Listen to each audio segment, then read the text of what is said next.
Olá, galerinha do meu coração, tudo bom? Galera, hoje nós vamos ver uma aulinha marota de renascimento, certo?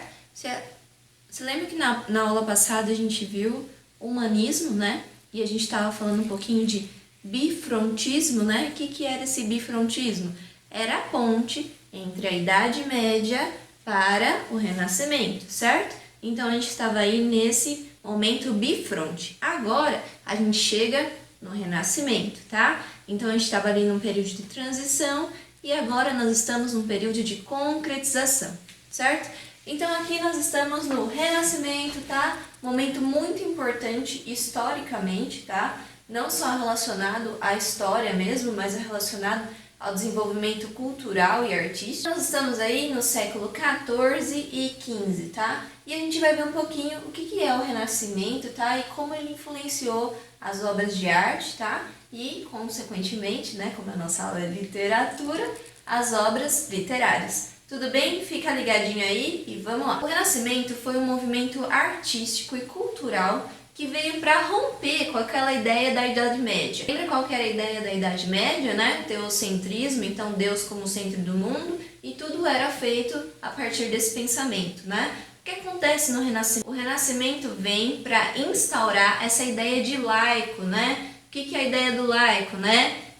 Você não misturar Deus nas coisas relacionadas ao mundo e principalmente ao Estado, né?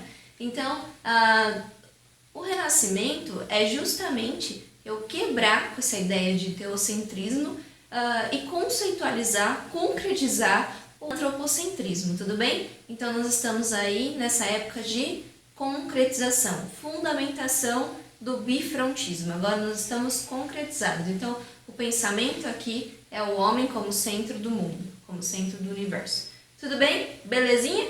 Do feudalismo para o capitalismo, certo? E onde que aconteceu tudo isso? Onde que aconteceu aí o Renascimento, né? O início, né? O estopim aí do Renascimento? Na linda Itália. E como que era formada essa sociedade lá na Itália, né? Lá no Renascimento a gente tinha aquele triângulo lá de base social, né? Deus, rei, né? O clero, enfim, era isso, né? E aqui, como que é? A gente tem basicamente, né? Os ricos e os burgueses, tá? Então a ponte alta lá, o pico do triângulo é formado pelos ricos e pelos burgueses, tá? E quem mais estava aí nessa sociedade? Nós tínhamos os mecenas, né? Que é basicamente o Papa, certo? Os filósofos, tá? Porque agora a gente começa a pensar muito sobre o homem, muito acerca das coisas relacionadas ao mundo, tá? E também os artistas, por que não, tá? O Renascimento é um momento de efervescência cultural. Nós vamos ter aí muitas pessoas mostrando os ideais de obras de arte, tá? Não só de arte, como na literatura. Tudo bem? Belezinha? Então a gente está aí no momento que está se instaurando os pensamentos, né? Os novos pensamentos. Então aqui nós temos dois mundos, né? O mundo medieval e o mundo renascentista, certo? Então o primeiro tem a ideia teocentrista e o segundo tem a ideia antropocentrista, tá? Qual que era a base aqui de pensamento? A Bíblia, né, galera? Se eu tô falando de teocentrismo, Deus como centro no mundo, consequentemente o que rege essa sociedade é a Bíblia, tá? E aqui o que vai reger? Os experimentalismos, tá? Os novos experimentos. Por quê? Porque a partir do momento que o homem teve consciência de que ele era capaz de fazer as coisas, que ele que impulsionava as coisas, né, ele que desenvolvia as coisas, começam-se os novos experimentos, tá? Então a gente parte daquilo que era certo, concreto e respondido, né? E a gente vem aí para a época de experimentos. Beleza, galera, então aqui no mundo medieval nós tínhamos uma política descentralizada, tá? E o que acontece aqui no mundo novo, né, no mundo renascentista? Nós temos aí o absolutismo. O que é o absolutismo? É quando o poder está concentrado na mão de uma pessoa só, certo? E aí a gente sai do feudalismo, né, senhor feudal, aquela ideia de vassalagem, e aí nós vamos pro mercantilismo. Por quê? Como eu disse para vocês, como o homem agora é o centro do mundo e ele começa a experimentar muitas coisas, ele vai começar a querer enfrentar o mundo, né? E aquela bela ideia, né? Navegar por mares nunca antes navegados, certo? Então, principalmente Portugal, né? Eles começam aí, o mercantilismo, começam as grandes navegações, tá? Então, a gente sai daquela ideia de feudalismo e contexto rural, e a gente vai aí para o êxodo e a galera chega onde? Na cidade. Na cidade são criados os burgos, onde se concentra então a burguesia. Tudo bem? Beleza. E aqui, a gente tinha a natureza antes, lá no trovadorismo, lembra? A natureza era como ideia de pecado, né? Então tudo que era relacionado à natureza do homem, que não fosse relacionado a Deus, né? Às divindades ou à espiritualidade, era visto como errado, como pecado. E aqui, a natureza é vista com outro sentido, tá? A gente tem o sentido de hedonismo. Hedonismo, que o prazer é o bem supremo da humanidade, tá? Então, o que acontece? O homem tem que sim ceder aos seus prazeres. Ele tem que ceder às ideias da carne, tá? E não aquela ideia de espiritualismo. Tudo bem? E aí, como eu disse pra vocês, nós saímos então dos senhores feudais e vamos para os burgueses, tá? Então aqui começa aí, tem o início da burguesia. Belezinha? Então bora! Bom, como eu falei pra vocês, aqui a gente tem aquela ideia de humanismo. Por quê? Porque a gente tem a valorização do ser humano e não mais de um Deus, tá? E não mais de uma divindade, mas sim do ser humano. Então a gente tem um momento de humanismo, tá? Depois, a gente tem a ideia de individualismo, tá? Mas não é esse individualismo que a gente conhece. É outra ideia de individualismo. O que significa isso? Que nesse momento começa a fazer diversas reflexões sobre o seu eu, tá? Então, quem eu sou, o que eu estou fazendo no mundo, qual a minha função no mundo, tá? Nesse momento, eu não posso mais ficar parado esperando o meu destino, né? Na verdade, Deus me encaminhar para as coisas, tá? Eu sou dono do meu destino, eu que tenho que encaminhar meu destino, eu que tenho que conhecer novas coisas, eu que tenho que desbravar esse mundão, né, que Deus nos deu, certo? Então aqui é o momento de individualismo nesse sentido, tá? O homem começa a autorreflexão. Então nós estamos num momento aí de naturalismo, equilíbrio e harmonia. Por quê? Naturalismo justamente porque o homem começa a refletir sobre sua própria natureza, tá? Esse equilíbrio, por quê? Porque as coisas começam a se equilibrar, principalmente na literatura, né? Porque eles vão trabalhar muito essa ideia do clássico, né? E o clássico é muito bem equilibrado, tá? E da harmonia também, que se refere a essa ideia aí do clássico, tá? Por quê? Porque o clássico ele é harmônico, ele é claro, ele é limpo. Tudo bem? Então a gente tem aí essas três ideias. E aí o hedonismo, pensando nessa ideia de belo, né? O belo com aquela ideia de simetria, inclusive uma simetria matemática, tá? Essa ideia de matemática vai estar muito presente aqui no Renascimento. Tem a ideia do cientificismo, tá? E relacionado à razão, tá? Então agora as coisas são explicadas por base da ciência e da razão, e não mais porque as coisas eram relacionadas a Deus, porque as coisas aconteciam porque Deus queria, certo?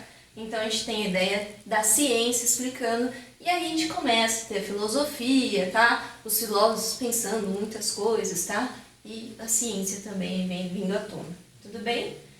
E aí a gente tem uma coisa bastante interessante, né? Como eu quero romper com aquela ideia de divino, o que eu vou trazer para dentro aqui da literatura e da arte, tá? Eu vou trazer a mitologia grega, tá? A ideia do clássico grego, tudo bem? Por quê? Porque está relacionado a coisas pagãs, certo? Eu não tenho um Deus só que é soberano, eu tenho vários deuses, né?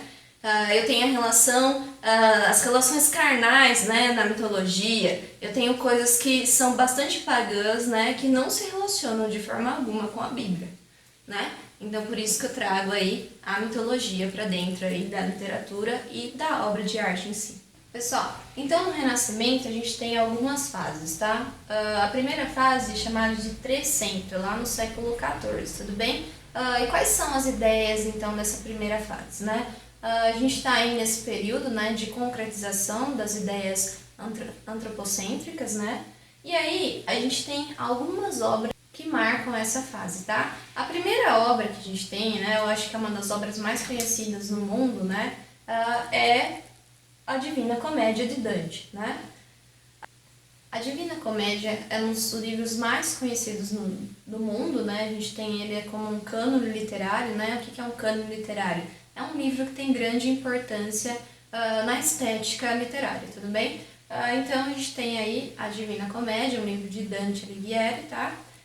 E um dos livros mais importantes que a gente tem aí do Renascimento, tudo bem? Esse livro é dividido em 3 partes, tá? A gente tem aqui, né, a Divina Comédia, tá? E ele é dividido em 3 partes. Então a gente tem o primeiro livro, tá? Que é Inferno, tudo bem? Depois a gente tem o Purgatório e o Paraíso, tudo bem? Então a gente tem Inferno, Purgatório e o Paraíso, né? O Inferno, né? Que é coordenado por Lúcifer, vocês sabem muito bem disso. O Purgatório, né? Que é o mediano, né? Entre o Inferno e o Paraíso, né? E depois o Paraíso aí, que é o lugar que todo mundo quer ter acesso. Bom, então a Divina Comédia, ela é um livro feito em cantos, tá? Então é uma prosa em versos, tudo bem? Nós temos aqui alguns cantos, tá? Que vai ter uma ideia bastante clássica, tá? E para ter como referência essa ideia de clássico, ele vai trazer para dentro do texto um dos maiores clássicos que a gente tem na literatura, né? Que é escrito por Virgílio, tudo bem?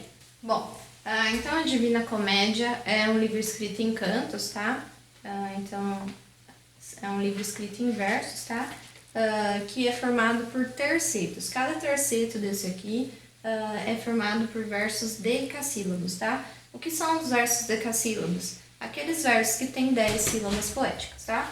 Então, o primeiro livro, que é o Inferno, tá? O que acontece? Dante, o que é interessante é que Dante é o narrador e a personagem principal desse livro, tá? Ele encontra Virgílio, né? Que aí é um escritor romano muito importante, que escreveu Eneida, que é um dos maiores clássicos que a gente tem na literatura, né? Que são as grandes epopeias, tá? E ele encaminha Dante no inferno, tá? Nessa jornada. Então, quando Dante está caminhando, né, no inferno, ele encontra muitos amigos. Ele encontra filósofos, ele encontra pensadores, enfim, ele encontra os seus amigos durante esse percurso, tá? Ele pensa em possíveis punições para os pecados dos seus amigos, certo? Então ele vai caminhando, encontrando essas pessoas e ele pensa as possíveis punições que elas vão ter, certo? Depois, Dante chega lá no purgatório, tá? O que é o purgatório? O purgatório é a parte que fica, né, entre o céu e o inferno, tá? E é o momento que as almas estão perdidas, elas estão esperando o julgamento para saber se elas vão para o céu ou se elas vão para o inferno. Seria o meio, né, entre o céu e o inferno. E lá é o momento que as pessoas, né, as almas perdidas estão querendo saber se elas vão para o céu ou irão para o inferno, tá? Tudo bem? Então Dante segue, né, o seu caminho até que ele chega no paraíso. Tudo bem? No paraíso ele encontra o seu amor, né, o grande amor da sua vida, a Beatriz, né? E a Beatriz que serve como guia dele dentro do paraíso, tá? Mas o que acontece? Dante ainda estava no seu estado carnal e ele não tinha cumprido toda a sua missão terrestre, tá? Então, por isso, ele não pode ficar, né, dentro do paraíso. E outra coisa também bastante interessante. Lembra que eu falei para vocês que o Virgílio é a pessoa que encaminha, né, que guia o Dante ali no inferno? Então, ele não pode entrar no paraíso e vocês conseguem compreender muito bem por quê, né? Porque se ele encontra vários amigos lá no céu, filósofos, escritores, tudo, o Virgílio estava onde? No inferno, tá? Então, por isso que ele não pode entrar no paraíso, certo? E Dante também não pode ficar no paraíso porque ele tinha que voltar para a Terra, porque ele não tinha terminado a missão dele aqui. Tudo bem? Então, essa história aí, basicamente, um resumão do resumão, tá? Do inferno aí que Dante passa aí, tudo bem? Da nossa linda, maravilhosa Divina Comédia. Tudo bem? Belezinha?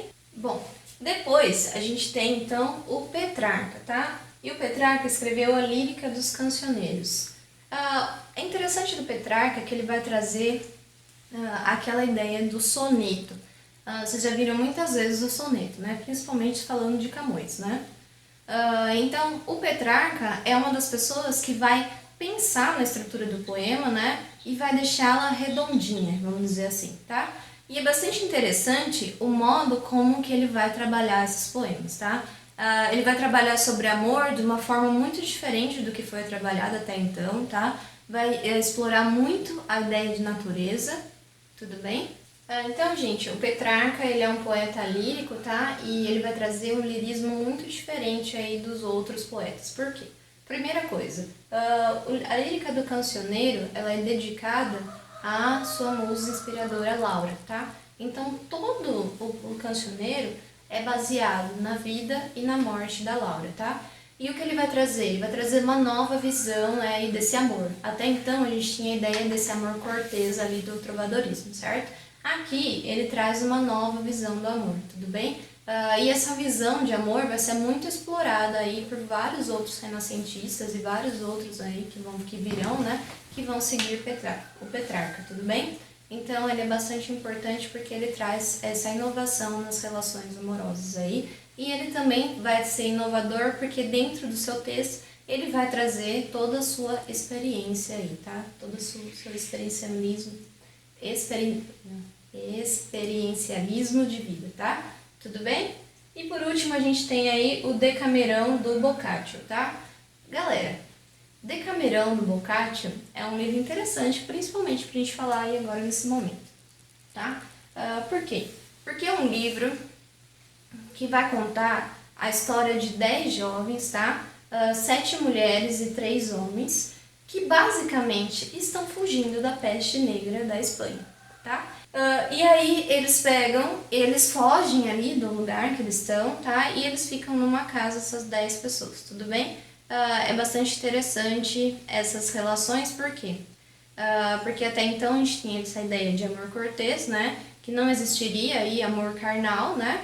E aí a gente tem mulheres e homens vivenciando aí junto e muitas coisas acontecendo, tá? Então nesse momento que eles instauram aí uma vida juntos, né? Cada dia um deles vai ser o líder, tá? É bastante interessante essa relação. Então cada dia um deles será o líder, tá? E esses personagens são bastante representativos. Cada um deles tem uma representação dentro do texto. Bom, galera, então aqui no Quatrocento a gente está aí no século XV, certinho? Bom, então a gente tem aí de importante a família Médici, tá? Que é uma família que estava lá em Florença, na Itália. O que acontece com essa família, tá? Essa família, dentro dessa família, criou-se aí uma dinastia política muito importante em Florença, tá? É importante ressaltar que essa família era uma família de cidadãos comuns, tá? Primeira coisa, para vocês verem. Esses cidadãos começaram a aumentar o seu poder e riqueza, tá? E aí eles começaram a comandar aí Florença, tudo bem? Depois de um tempo, essa família Médici surgiram 4 papas, tá? E o que eles viviam, a economia dessa família era a indústria têxtil, tá? Então a riqueza deles provinha dessa indústria têxtil. Então daqui surgiram 4 papas muito influentes, tá? Que comandavam a cidade de Florença, tá? Primeira coisa aí. O que a gente tem aqui também de interessante pensando em arte, tá? A gente começa a ter o desenvolvimento das pinturas a óleo. E pensando em em pinturas a óleo, a gente tem aí alguns autores bastante importantes. O primeiro é o Botticelli, tá? Que fez uma pintura bastante icônica, que é o Nascimento de Vênus, tá? Então, quais eram as características aí da pintura do Botticelli, tá? Ele vai explorar bastante a delicadeza e desse pensamento surgiu então a sua pintura tão icônica aí que é o Nascimento de Vênus, tá? Outra pessoa importantíssima, né? Todo mundo conhece, todo mundo tem conhecimento sobre ele, que é o Da Vinci, tá? O Da Vinci tem inúmeras ele tem inúmeras vertentes artísticas e intelectuais, né? É basicamente bombril, 1001 utilidades, tá? Então ele foi escritor, ele foi pintor, ele foi inventor, em tudo, né? Ele fazia de tudo, tudo bem? É uma pessoa aí bastante especial dentro do Renascimento, tá? E aí a gente tem algumas obras importantes. A primeira, a mais importante, que é o Homem Vitruviano, certo? E a segunda, que é a mais conhecida, né? Que a gente tem ali na França, hoje fica na França, né? No Museu do Louvre, certo? que é desse tamanho, que é a querida Gioconda, conhecida aí como Mona Lisa, tá? O nome dela real não é Mona Lisa, é Gioconda, esse nome lindo mesmo. Tudo bem? Belezinha? Então vamos lá. E a gente também tem as pinturas da Santa Ceia, que são pinturas bastante complexas, que nós vamos ver daqui a pouquinho, tá? Então a primeira que a gente vai ver é o Nascimento de Vênus. Né? Como eu falei para vocês, o Botticelli ele vai usar bastante essa ideia de leveza e de delicadeza, tá? Então a gente tem o homem como centro do mundo, tá? Também nas obras de artes isso vai aparecer. O que mais? A gente tem essa ideia de clássico, né? De beleza, de simetria. Então, a gente tem aí uma mulher que mostra essa sensualidade, mas uma sensualidade um pouco em segredo, né? Porque ela apesar de ela estar mostrando as partes do corpo, ela tampa as outras partes, né? E a gente também tem uma ideia aí de misticismo, né? Vocês sabem que a Vênus, ela é uma figura representativa aí do amor, né? Então, a gente tem todo esse lado de amor, e é um amor que não é um amor espiritual, né? Nós temos aí um amor carnal, porque está relacionado com a carne. Tudo bem? Belezinha? Então, bora! E aí a gente tem a Gioconda, linda, mostrando um beijinho e tudo pra vocês, né? Brincadeira. E aí a gente tem nossa linda Gioconda, conhecida como Mona Lisa, tá? O que vai acontecer aqui? Nós temos bastante essa ideia do clássico trazer uma delicadeza e não trazer exageros, por isso que ela tem essa cara de paisagem, né? Por quê? Porque eu quero mostrar esse lado leve da pessoa, tudo bem? Então, por isso que ela tem a gente tem essa mulher que ela não tem essa expressão, a gente não consegue saber muito bem se ela está olhando pra gente tirando sarro da nossa cara, ou se ela está em plena, né, se ela está em plenitude, né? A gente não consegue muito bem entender a Mona Lisa. A gente também tem ideia de perspectiva, né? Porque se eu vou para esse lado, parece que ela está olhando para mim, se eu estou olhando para cá, ela está olhando para mim, né? Ela é quase uma perseguição. Tudo bem? Então, os vários ângulos que eu ficar, parece que a Mona Lisa está me olhando diretamente. Tudo bem? Por quê? Porque nós temos essa ideia de matemática. Outra coisa, conta-se aí, né? A gente não sabe muito bem, que isso seria aí basicamente um autorretrato do nosso querido Da Vinci. Então, é uma coisa que se explora muito, justamente porque os traços são muito parecidos. Tudo bem? Belezinha? Então, outra obra. E aí a gente tem esse cara bonito, né? O homem vitruviano. Algumas coisas importantes pra gente falar do homem vitruviano.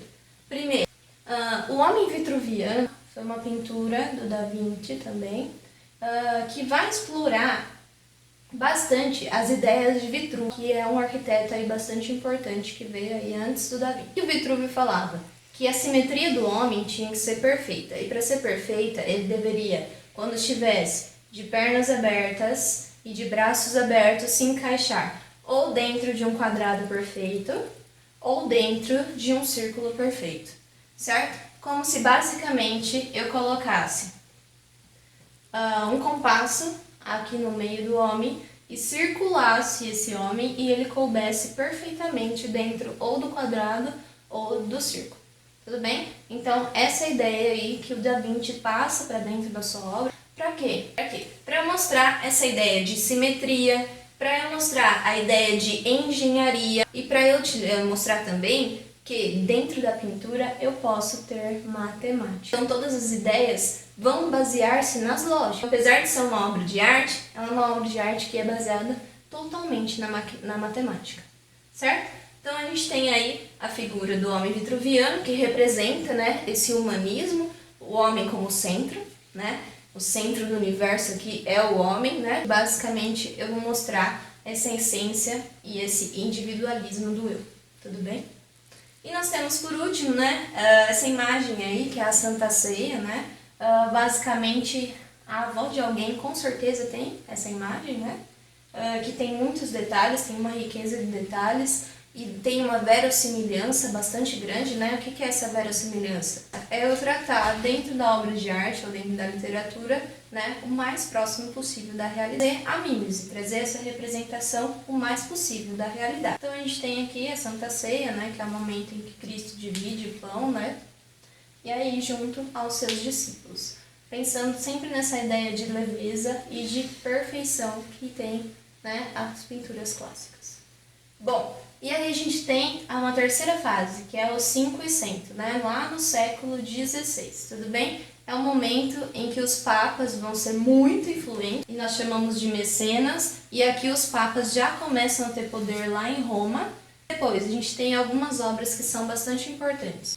Bom, então a gente tem aí, né, o Nicolau Maquiavel com o seu livro Príncipe, que é um livro muito importante dentro do Renascimento. E por quê? Porque seria basicamente um livro questionador acerca do poder. Por quê? Porque seria basicamente um modelo de como um príncipe deveria governar. De que forma? De forma exímia, de forma perfeita. Então, como levar aí o poder à perfeição? Como basicamente um príncipe deveria seguir aí para ter o seu bom reinado, né? E ser um bom líder, né? Basicamente isso. E foi um livro que foi dedicado a Lourenço Médici, tá? Que é aquela família lá que a gente falou de Florença, tudo bem? Então, dos ícones aí de Florença, livro que foi dedicado a ele. Tudo bem? Belezinha. Depois a gente tem aí o Rafael, né? Lembra das Tartarugas Ninja? Inspirada aqui.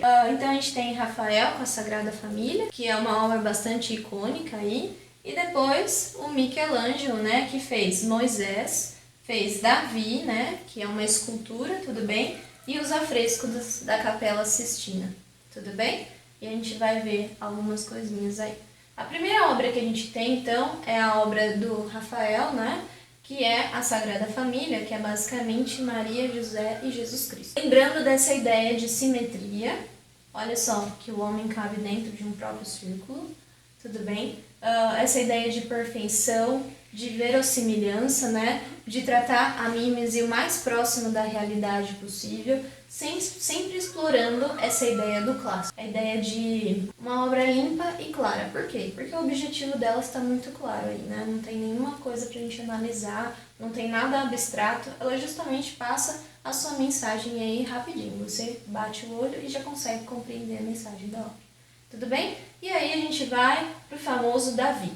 É uma escultura, então, do Michelangelo, uma escultura muito realista, né? A gente tem muito essa exploração da mímese. É uma escultura gigantesca, muito grande, tudo bem? Então, onde é desenvolvido bastante as características do homem, a gente tem os músculos muito bem marcados, né? A perfeição aqui, né? Essa ideia do clássico trazendo a mímese como perfeição. Tirando essa parte aqui, eu vou explicar por quê. Por que essa parte aqui não é muito desenvolvida, né, dentro da obra do Davi? Porque a ideia de virilidade nesse momento não era medida pelo tamanho do órgão sexual, tá? Era medida justamente pelos músculos, pela coragem, não pelo órgão genital, sim pelas atitudes, né, e pela musculatura, né, pelo modo como ele se apresenta. E aqui eu trouxe para vocês uma imagem, né, de momento que eles estão limpando aí essa escultura, para vocês terem noção do tamanho que ela é, né? Então a gente tem aqui um andaime, né, e duas pessoas, pra vocês terem aí a ideia de proporção dessa escultura de Michelangelo, tudo bem? Ela é muito grande. E aí a gente tem isso. Então agora a gente tem então os afrescos da Capela Sistina. Aqui é uma igreja que está lá no Vaticano, é a morada dos papas, né, do papa, enfim. Então a gente tem aí que Michelangelo pintou todo o teto da Capela Sistina. Imagina com uma riqueza de detalhes imensa, se a gente ver na próxima imagem. Percebam que todos os cantinhos da igreja são pintados, todos à mão, tinta a óleo. Imagina pintar um teto da igreja no século XV. Assim, o cara teve pouco trabalho, né? E para você ver a quantidade de detalhes que a gente tem na Capela Sistina, tudo bem? Então, Michelangelo pintou cada ponto aí da capela, do teto da Capela Sistina, né? E sempre com essa ideia de clássico, né? Eu trazer a ideia de verossimilhança, né? O mais próximo da realidade possível. Tudo bem? E quais são os principais autores dessa fase? Primeiro, Shakespeare, né? Que trouxe aí Romeu e Julieta, romance aí que a gente conhece, né? Que é a família que não aceitava o Romeu e a Julieta, né? Enfim, lá bastante trágico, aquela morte, né? Um se mata, o outro vai lá. Então a gente tem Romeu e Julieta, né? Justamente a história do amor impossível, né? Entre um casal que não consegue concretizar esse amor e no final a gente tem aí uma coisa bastante trágica. Bom, e depois a gente tem aí Miguel de Cervantes, né? Que escreveu Dom Quixote, que na verdade tem um nome maior que Dom Quixote, mas que a gente conhece basicamente como Dom Quixote, mas o nome seria El Ingenioso Hidalgo Don Quixote de la Mancha, certo? O que acontece? Algumas pessoas conhecem Don Quixote, é um romance bastante conhecido, é o ícone da Espanha, né? Que ele era um fidalgo, lia muitos livros, muitos livros, e ele acabou entrando num momento de utopia tão grande, de uma Espanha que nem existia mais, né? E ele incorpora a figura de um cavaleiro andante, né? Convence o Sancho Panza das suas ideias mirabolantes e eles começam nessa andança pela Espanha. O que acontece? Dentro do Dom Quixote, a gente tem um conceito bastante interessante, que é o conceito de mise en abîme. O que seria esse conceito de mise en abîme? Vocês já ouviram falar? O Dom Quixote, né, é um livro bastante complexo, um livro gigantesco, né? Vamos dar uma olhadinha aqui. É um livro que é dividido em 2 tomos, né? Bem grandes, maior que eu quase, né? Nós temos aí 2 tomos de basicamente 1000 páginas cada um, tá? Escrito em espanhol arcaico. Esse é o primeiro, né? É um livro muito bonito, tá? Apesar de ser enorme, a letra é grandinha, tudo bem? E o que acontece? Voltando no conceito de mise en abîme. Vocês estão vendo aqui, então eu tenho uma imagem, né? E eu falei pra vocês que a tradução é a imagem poste de abismo, ou seja, uma coisa dentro da outra coisa, dentro da outra coisa, dentro da outra coisa, né? E aí sucessivamente até a gente terminar. Então, o que acontece dentro da literatura? É uma história, né? Que é a história principal, que é a ideia da cavalaria, né? Das ideias das peripécias, né, do Dom Quixote junto ao seu colega Sancho Panza, né, seu fiel escudeiro, vão caminhando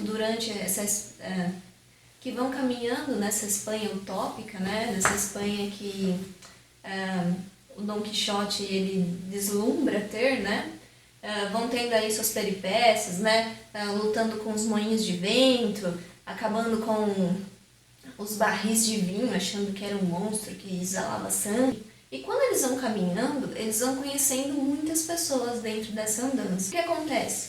Essas pessoas contam as suas histórias. Então, cada vez que eles encontram uma pessoa, essa pessoa vai contar a sua história. Então, é basicamente a história base, né, que é a história do Dom Quixote e o Sancho Panza, e as outras histórias sendo encaixadas dentro de uma história maior.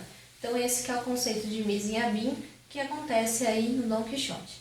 Tudo bem? E aí depois a gente tem o Lindo Camões, né? Que escreveu aí os Lusíadas, e a gente vai ter uma aula só dos Lusíadas, porque não tem como a gente falar rapidamente sobre os Lusíadas, principalmente porque é o livro fundamental aí de Portugal, que leva a história de Portugal, a cultura de Portugal, e a literatura de Portugal. Então a gente tem que ter uma aula só desse, tá? Porque Lusíadas é uma obra muito complexa e não dá para ser analisada rapidamente. Apesar do Dom Quixote ser muito complexo também, né? Mas como nós estamos estudando o Renascimento, a gente tem que escolher alguma coisa, vamos escolher o querido Camões, porque o vestibular adora ele, né?